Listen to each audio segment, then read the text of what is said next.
বেলপাড়া রাজ্য সাধারণ হাসপাতালের বিভিন্ন সমস্যা নিয়ে শুক্রবার বিজেপির পক্ষ থেকে প্রতিনিধিত্বমূলক স্মারকলিপি দেওয়া হলো বেলপাড়া রাজ্য সাধারণ হাসপাতালের সুপারকে। এই স্মারকলিপি শুক্রবার বেলপাড়া হাসপাতালের সুপারকে তুলে দেন জেলা বিজেপির সভাপতি এবং মাদারিহাটের বিধায়ক মনোজ টিক্কা। হাসপাতালে ওটি পরিষেবা, পোস্টমর্টেম পরিষেবা চালুর বিষয়গুলি স্মারকলিপিতে তুলে ধরা হয়। এই বিষয়ে বিধায়ক মনোজ টিক্কা জানান, হাসপাতালে অস্থায়ী কর্মীদের ধর্মঘটের জেরে অচলাবস্থার সৃষ্টি হয়েছে। এগুলি তো সুপারকেই দেখতে হবে। ওটি পরিষেবা কেন বন্ধ থাকবে? মৃত্যুর মুখে ঢলে পড়ছে রোগীরা, এগুলো মেনে নেওয়া যাবে না।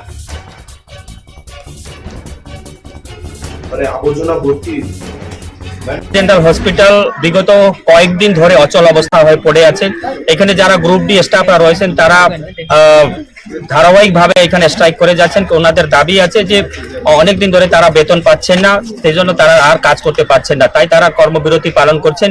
এবং আমরা আজকে সমস্ত জিনিস নিয়ে, পুরো সমগ্র জিনিস নিয়ে আমরা আজকে সুপার সাহেবের সাথে দেখা করেছি এবং গ্রুপ ডি স্টাফের যেটা সমস্যা রয়েছে সেই সমস্যা নিয়ে আমরা আলোচনা করেছি। তাদের ফলে আজকে ওটি বন্ধ হয়ে আছে, এমার্জেন্সি চলছে না, তো আউটডোর চলছে না। এখানে রোগী কল্যাণ সমিতির চেয়ারম্যান করতে হবে, সেই দিকে এগিয়ে যাচ্ছে।